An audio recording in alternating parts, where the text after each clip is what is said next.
Assalamu alaikum. Check 1 2 1 2 1 2. All right, we are live. Thank you so much for coming. I'm just going to post the link. So let me just take some time to do that. Hold on a second. Just going to see if anyone comes on here.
All right, just post the link live in the chat here. Hold on a second.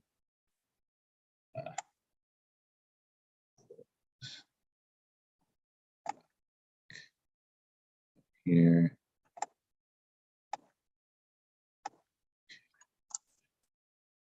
That's the link to get in. No, I want to get the Zoom link. I got to copy the Zoom link. Can you sell this newfangled technology? Zoom. Okay, participants. Copy invite link. Okay. There we go. We're in. European Muslim woman, assalamu alaikum. Welcome to Beef, Bacon, and Eggs. Yeah, so assalamu alaikum, everybody. This is Robert from Islam for Europeans. Looking forward to 2023. Just recapping everything that happened with Islam for Europeans in 2022. So, we achieved some of the goals that we wanted to, which is great.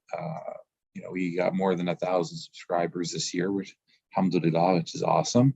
Right now, I think we're at 1,460 something subscribers. So, mashallah, it's headed in the right direction. We haven't achieved monetization yet.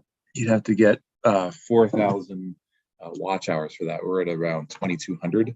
So, if you have any ideas as to how we can increase those hours, I'd love to hear them.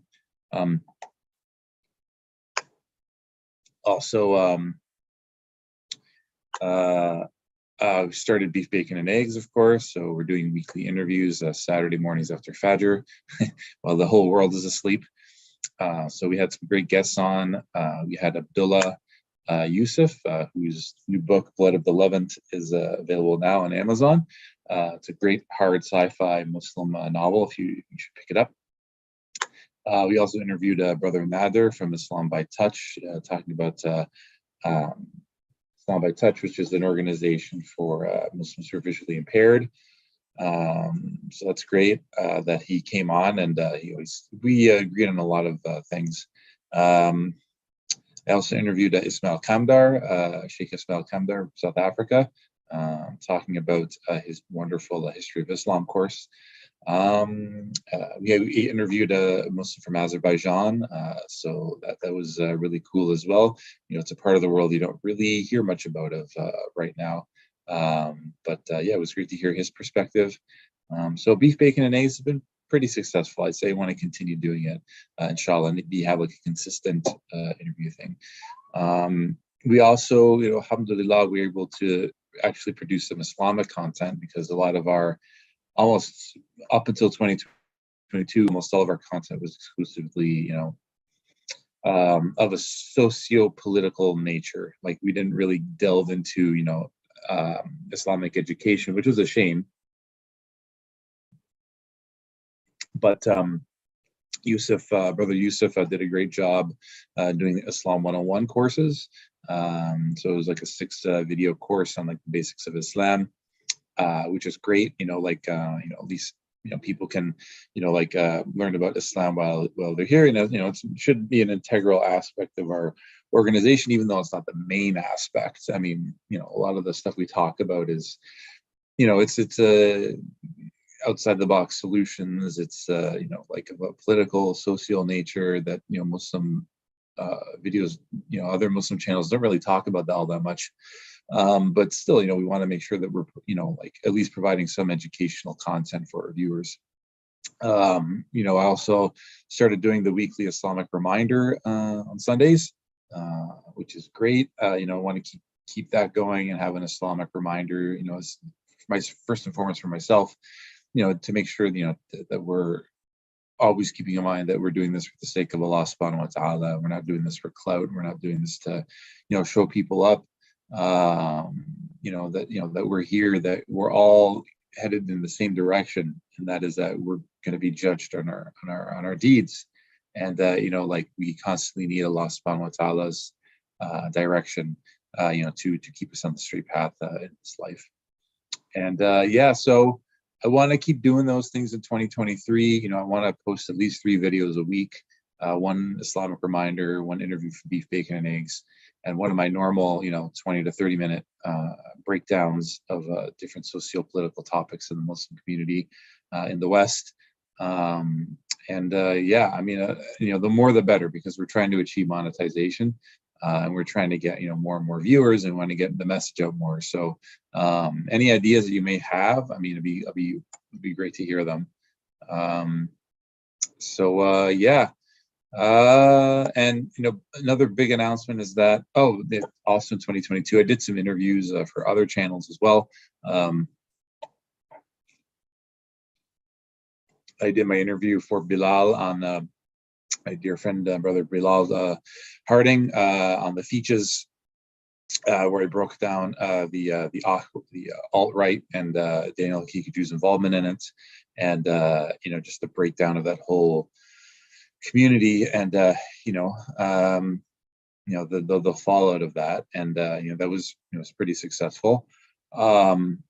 And I was also interviewed by brother Justin Parrott, also known as Abu Amina Eliash. Please subscribe to his videos as well. But he interviewed me, and I gave my breakdown of Islam for Europeans and what our concept is about. So, it was 2022 was a pretty decent year for Islam for Europeans, and hopefully, inshallah, we can really raise the bar and become like like a voice that gets heard, and gets the message out there. We've gotten nothing but glowing reviews for the whole project, with very few detractors, and people really take to it. I mean, there's been very few voices who've been who've been blasting us or criticizing us, aside from those who are on the extreme left, like Umar Lee. But even Umar Lee, we agree on many other things. Like his analysis of the experience of the white convert to Islam, or the European convert to Islam, is far more nuanced and deep, than many other Orthodox Sunni Muslims. But I just strongly disagree with his his other opinions on like the Anglosphere and Islam itself, and the Muslim world. I mean, I just can't reconcile their beliefs there. But his thoughts on like the why white converts can be integrated. I mean, that just even though we're completely opposed on the political spectrum, we both agree that we both agree that these are some enormous problems for people who do want to convert to Islam in the Anglosphere. Yeah, and just to give a little bit about what's going on in my life. I mean, we in our home city in London, we are working on a convert program for the converts. I'm involved with many other converts there, and we've been Muslim all of us been Muslim for a very long time, and they've just been this masjid has realized that other convert programs that other mosques have tried have failed in the past, and that's just not.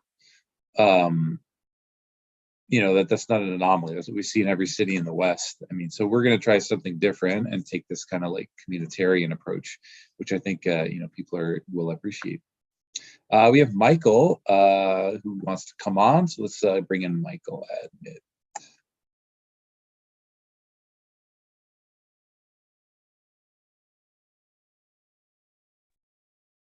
Assalamu alaikum. Wa alaikum salam. Michael, how are you doing today? I'm good. Okay, I'm gonna have an echo, aren't I? How do I fix it? Yes. Turn down the volume on your laptop or your computer. You're probably watching the live feed and on Zoom at the same time.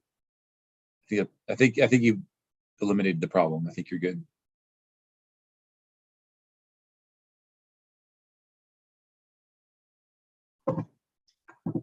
Can you hear me now, Michael? I think you're just on mute. Do you want to just go off mute? I think what may be happening, Michael, is that, are you just here with me on Zoom now? Can you hear me now? Let me get on my headphones. Yeah, take your time. Yeah. Okay, there shouldn't be any echo anymore. Yeah, I think we're good.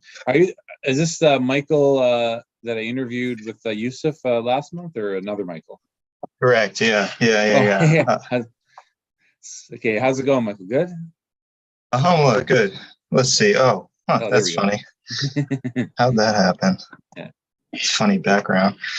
Yeah, I'm good. I just managed to catch this. I heard some interesting things. By all means, you can continue. But I know we had a conversation before. I thought it was interesting what you're saying about even monetizing. I had some ideas about kind of revamping the homepage of the channel so that people have more access to basically the content that's already here. We don't have to talk specifics about that on beef, bacon, and eggs, but I figured maybe if you have time after, I can kind of help you since we're on here or something like that. Just some ideas like that. Yeah, absolutely. Any way we can polish up the YouTube channel and or the website, because we're still, again, this is kind of like this bare bones project for the longest time, but it's great that you're adding like a lot of professionalism, so it's like nice and polished and everything. And alhamdulillah, after this video, let's definitely improve the website and make it more like user friendly and everything. So definitely would be down for that. Is there any other aspects that you think we can improve upon? I know my old studio, like our computer broke down and we just repaired it. Alhamdulillah, we're just getting this new audio visual equipment in, and we should be going back to our regular studio where I have like a much better audio system. So I know, like I've been, relegated to my laptop, so the quality, we had a dip in quality, as you can see. Yeah, and I think this channel, it I think the depth of the content and the long form nature of the content, I think it it's more forgivable of those types of situations by its nature. Mhm. So I think it's not that bad. Mhm. Just based on what it is, if you're trying to catch people's attention in 20 seconds, it's, that's probably where it might be difficult on the channel. But in some ways, I feel like to try to stick to the depth that the I4E message is, I think in some ways it might be better just to stick it out in some ways. You might consider, like, actually for me, I don't have a fancy camera at all, but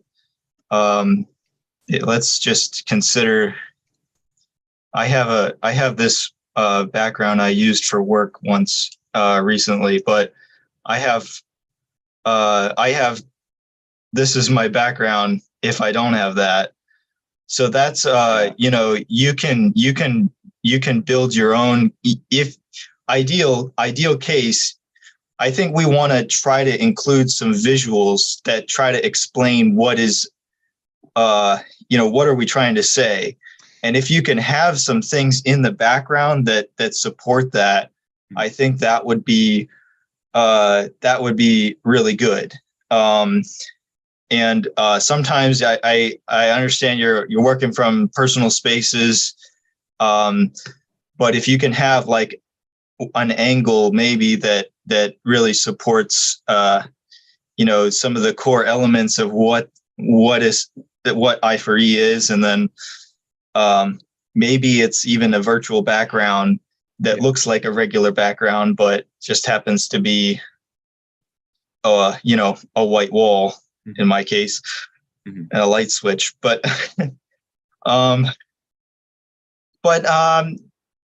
yeah, that's what I would have to say about that. I think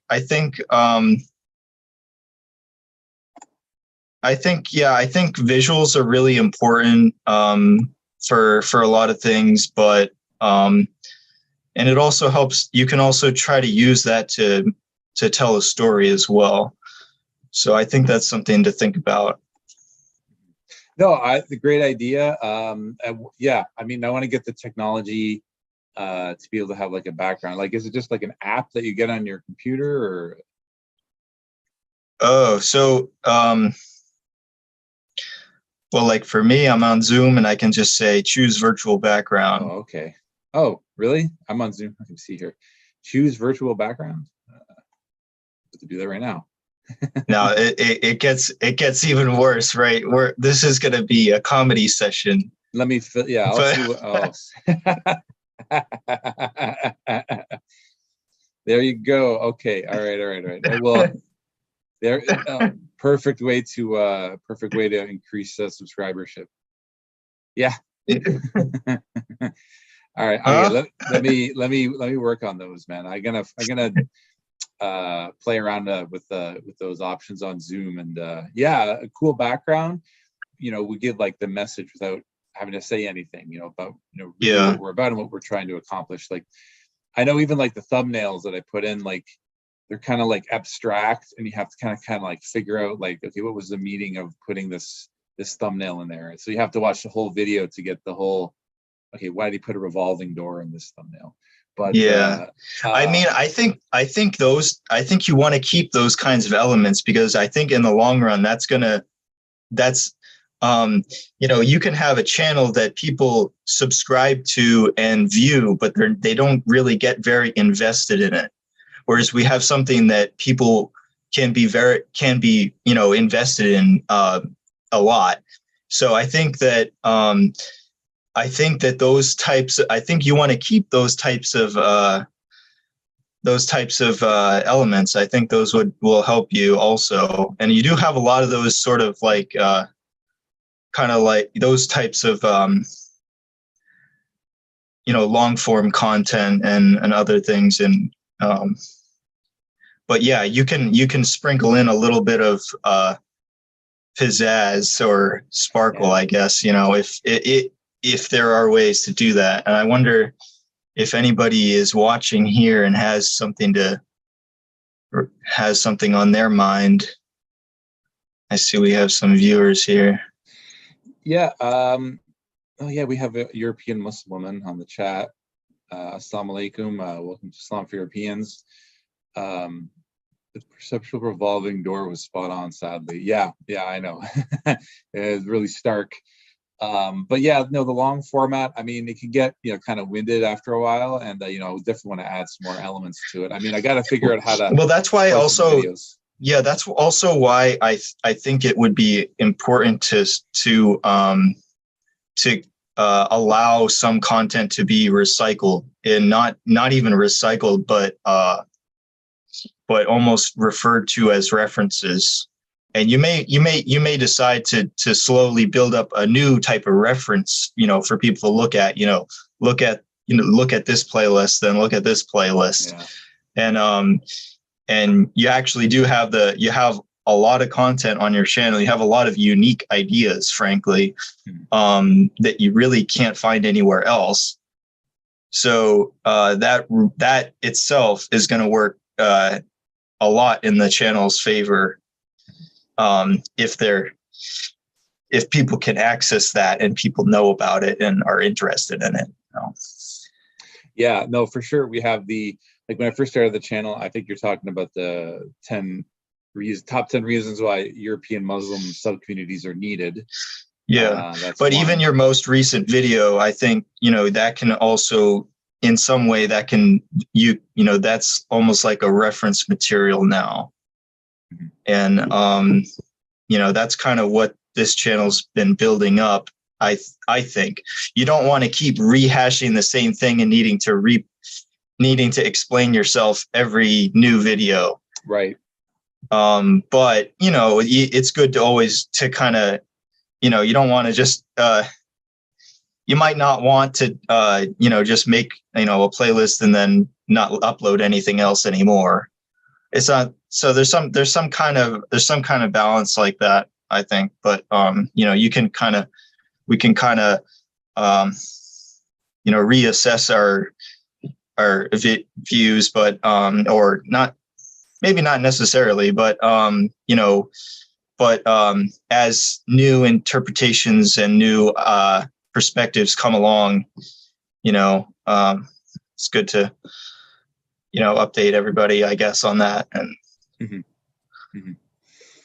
yeah, no, I agree. It would be a lot easier to be like, okay, like talking about the Medina model, watch this video, talking about the convert or a playlist.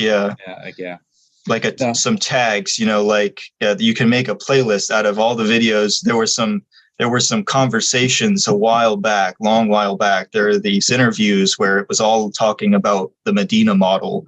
So you could have one playlist that's just like what's going on with the Medina model, as opposed to, trying to spend 15 minutes, on your next video trying to explain what it is. Yeah, no, I agree. And, I think in my head, I'm thinking, the Medina model has been, permeating, the ideas of Muslims in the West for so incredibly long that sometimes I think to myself, I need to explain it every single time. It's just more of like a given, for so many Muslims, although that model is kind of dwindling in favor of the Marxist model. Unfortunately, which isn't any better. And that's only going to get so far. But yeah, I mean, yeah, I think I don't have too much to say on that, but I don't. Yeah. But I think for sure. I don't need to keep explaining the same thing because I want to keep these, I want to shorten the length even of these long format videos. I want to keep it to like a tight 15 minutes, And, sometimes, if I could condense these videos into like, from 30 minutes into 15, I think that, it would be a lot more impactful. Because, when people see a thumbnail and it's like 30 minutes long, it's like, I don't want to listen to Rob ramble on for this long, I have so much Yeah, time. maybe a 10-minute video can get people interested in what's this channel all about. And then you can say, we have all this content on our channel, refer to these ideas if you want to go deeper. Yeah. And also, if you're talking about monetization on a channel, I don't know the exact algorithms because I never monetized a YouTube channel before. But I would tend to say, I mean, if people are viewing older content, that also has to do something, right? I'm pretty sure. It's not like I don't think videos expire. They just, if they're kind of, if there's you want to create some kind of loop, just like in website search engine optimization, you want to always have some kind of link that keeps people going to different pages of your website, Mm-hmm. And that's my guess anyway. Yeah, we have someone working on the website now. Alhamdulillah, they're doing a great job. But at the same time, like we can get like a crew together to like really polish it up and make it like more professional looking. I think that'd be a really good thing. I mean, like you said, even the website was very bare bones, and Islam for Europeans started as just a website. Like there was no YouTube channel. I created the YouTube channel, so. Alhamdulillah, I just took it on and just rolled with it. But looking ahead to 2023, what we want to do, Michael, is actually in London here in Ontario, there's a Muslim fest that occurs every year in the summer. And they have, different Muslim organizations that have booths and stuff. And, they sort of like advertise that way. So we want to do like a launch good and get funding so we can actually like go to a Muslim fest and which is going to be awesome. Like there's also one in Mississauga, which is a borough of Toronto, but Mississauga, it would cost me much more money because I'd have to travel there. And London's in the city, and plus London is, is 70% European, as opposed to Toronto, which is around 50%. So, and also, like, I think there's less of a chance I would run into like the woke left there. So, and like it'll be a good idea to get a good chance to get our ideas across. I actually want everyone who's involved, who comes to this booth as like an organizer or like to dress up in like Renaissance style European trad clothing. Yeah, that's cool. Yeah. I don't know if you had any thoughts on that. I think it's maybe an underestimated market to basically to just tap into the Muslim communities that are not binge watching YouTube.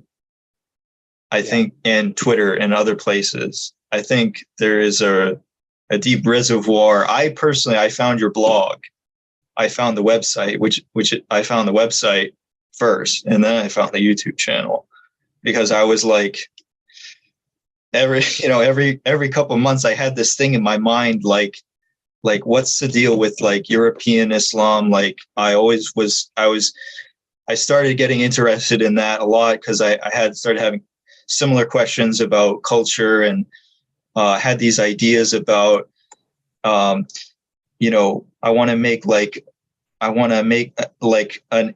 an Islamized culture of my own culture, and so I eventually found those kind of spaces. But I think that I think those would be great places to kind of do that. And then if you have that YouTube channel, right, with sort of, and maybe not a YouTube, maybe there's a way to make the website integrate your videos from YouTube. I think if you can, I would try to have that. And then if you have these playlists, then you can kind of you can basically present a portfolio, like this is what we have, and this is what we think about this. This is what we think about this, and then that's I think that would be I think that's a good way to go. I think so too. Yeah, that would be great. And then and then you can all the work that you're doing on YouTube, it's all just in a business card, right? And a website link, and everybody can just find exactly what you've been talking about and understand that. So yeah, no, absolutely, I agree. And that's the other thing we want to do for this Muslim Fest. We want to be prepared, and business cards would be a great way to, because I was thinking, a lot of Muslims in the West, I feel for them because they're visible minorities in the West. Islam has gotten a bad rap. It's seen as like this either a global terror, if you look at like the counter jihad, right, like Tommy Robinson and stuff, or this broom that's supposed to just sweep over the West, from the dissident right. So both of those factions are making Islam and Muslims look really bad, and they honestly don't want to talk about Islam in public, because they don't know what the reaction of what people will be in public. Even it's to the point now where you don't even want to say assalamu alaikum to, just a random sister on the bus, without any ill will in your heart, because you want her to know that there's a Muslim on this bus. This white dude isn't some anti-Islam bigot, because you don't know what the reaction of the people around you will be. So if Muslims had this card from Islam for Europeans, and someone from work or wherever says, why does Islam believe this, or what do you guys believe in, child marriage, or whatever, mass rape, here's Islam for Europeans card, talk to them. Well, I would at places like a Muslim Fest, I would try to talk with imams, even community leaders, imams, seniors, not senior citizens. I mean, elders in the community, or not necessarily elders either, but just community leaders.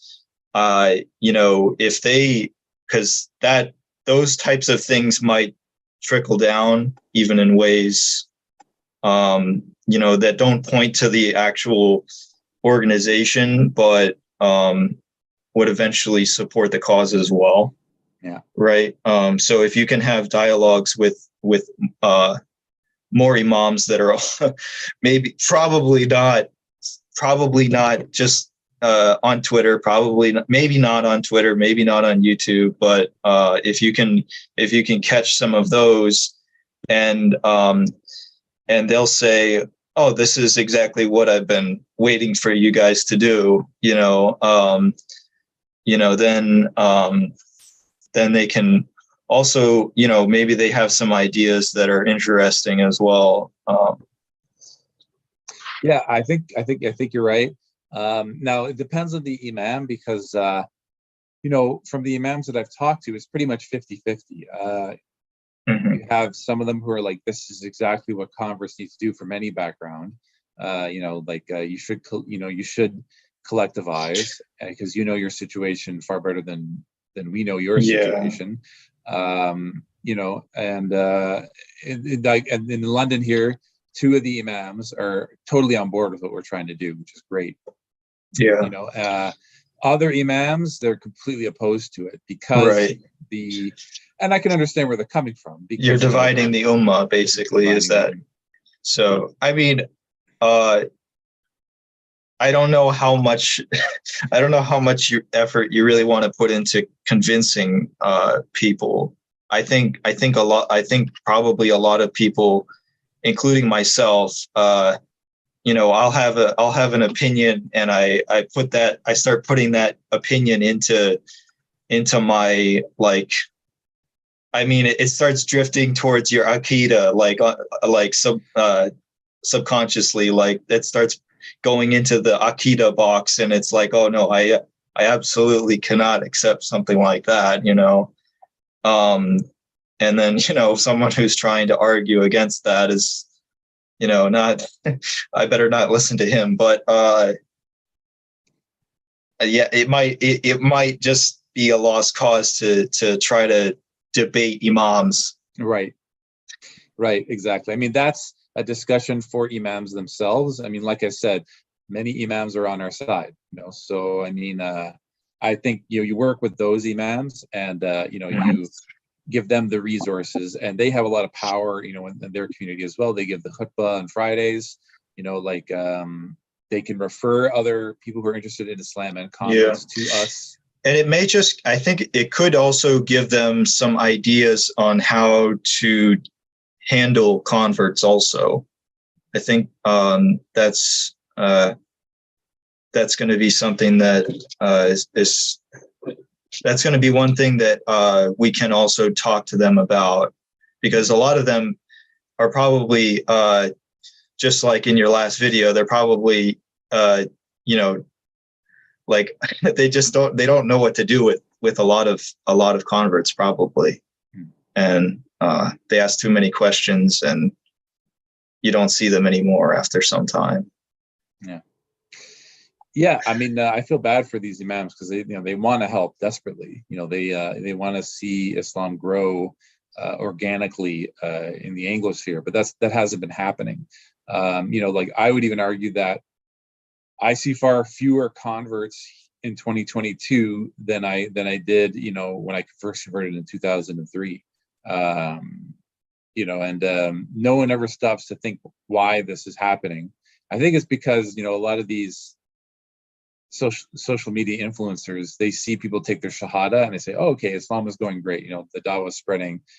And, the other side of the coin is, well, Muslims are just going to win by sheer numbers. We're having lots of kids, and, we're just going to increase the Muslim community that way, which, like if that's all you're concerned about, I mean, you're not concerned about how many times per day, Muslims are praying. You're not concerned about, the relationship of the Muslims, to the non-Muslims in those countries. I mean, like it's a false victory. So I know you're shaking your head, but that's kind of some of the attitude from, I don't get that a lot here in Canada, and I think maybe even the United States. I think all of this, I think that's if there's someone from the UK, I would guess that might be more common in the UK.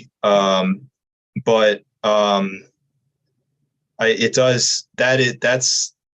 that's a more common view among more conservative Muslims, that frankly maybe they just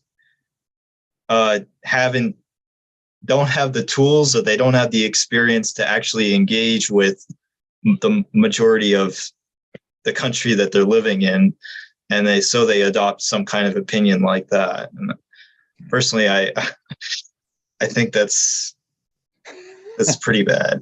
I know. I don't like that. Yeah, I know. But on the same time, I mean, the anti-Islam right in the UK is pretty bad as well. I think they're kind of a product of their environment, and once you get out of that environment, it's like they're a fish in polluted water. Even, I know I'm not going to name his name, but he's had expressed these very anti-Western, anti-white sentiments, for years now. And he's in the UK, and he's part of like an Islamic organization.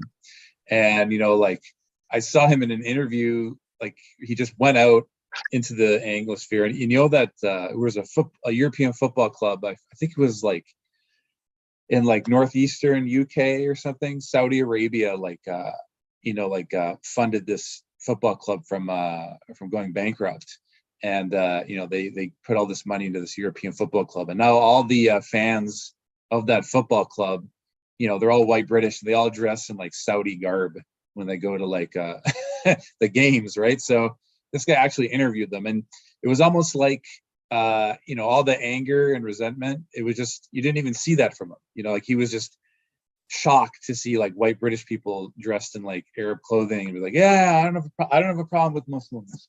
And so, I mean, you know, you know, like I think that if they were in Canada, you know, where Canada is such a vast, you know, country, and you know, people have this kind of like, you know, we always pride ourselves on being a cultural mosaic as opposed to like a melting pot, you know, which 20 years ago sounded pretty cringe, but you know, in 2022, you know, based on what's going on around in the rest of the world, it seems like an absolutely based municipal form of ethno-pluralism.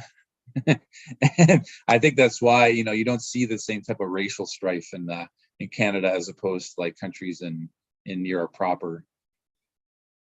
I don't know how it is in the States though.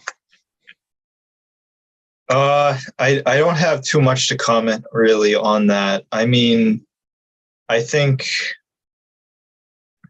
certainly there's a lot of pushback now against the melting pot.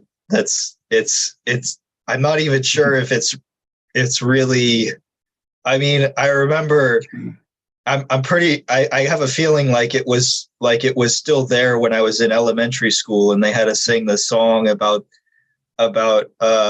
you know, the 50 states and then the melting pot and things like that. It felt kind of alive then. I don't know what it will be in 10 years though. I think. Yeah. I mean, certainly, I mean, there's I mean, you don't have to comment if you don't want to, Michael. Yeah. Yeah, it's a very controversial question, so don't worry about it. But yeah, I do think that there's a lot of potential to speak to Muslim communities, you know, who don't, you know, like immerse themselves in like these social media platforms and stuff. You know, they're just living their life. You know, they want, you know, they want to, you know, be safe and secure as Muslims, and you know, they care about these subjects, but you know, they're a lot more rational than like trying to just debate people on social media. So I think you're absolutely right. There's a lot of potential there, and I think you know, once we get the word out, you know, in our regions, we can, you know, use this as a model, not just in the city I'm in, but like hopefully, inshallah, Islam for Europeans will grow in other cities as well. I have iPhone. I don't know if that's probably not their name, but let me admit, I don't know if this is European Muslim woman or whatever, but let me see. iPhone. Hello, iPhone. How are you? Can you hear me?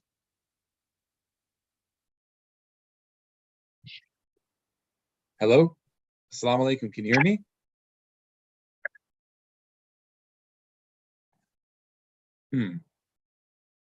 I can't hear this person.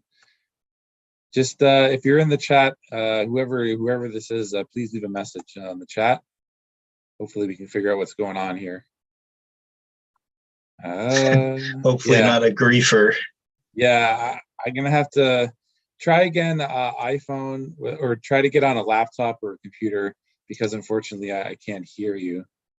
Okay, I'll have to remove it for now, but see if you can get back in. Go ahead. You sometimes have these Christian missionaries showing up in the comments section.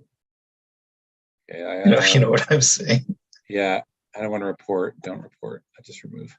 Okay, all right. Sorry about that. But yeah, so I think, you know, we're headed in the right direction, Mike. I think there's a lot of potential. It's just a matter of getting the word out there and funding. I mean, that's, you know, going to be really important moving forward, because you know, like I'm working full time. I'm pretty busy, so you know, I only can do this on the side, unfortunately. But may Allah reward you guys, all of you, for helping us out with the channel. I really appreciate it.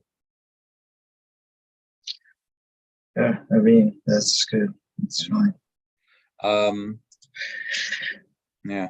So I think did you have anything else to add, Michael, about no, I you know, in fact, if you had other things to say, I'll let you get to that. I don't need to even necessarily be here if you had some other things to get into. No, I was just I admit anybody, just because I'm just desperate for content. Not that, you know, to say that, you know, your content isn't great. You know, like I'm okay. It's a pleasure to have you on, and you really provide some really great input. But I think we'll just cut it short for now. I mean, we've been talking for about 45 minutes now. We don't need to keep it going too long. But yeah, yeah, and So may Allah subhanahu wa ta'ala, forgive us for our sins, and may Allah subhanahu wa ta'ala accept, the best from our deeds.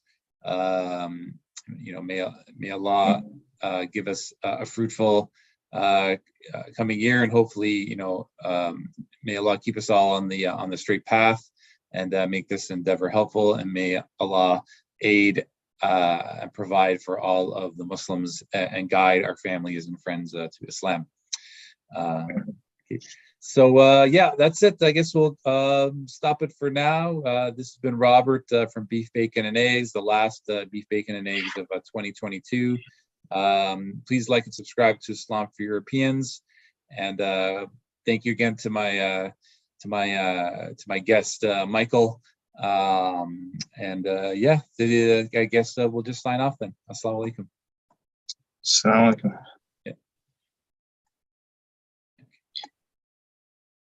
Okay, stream is now ended.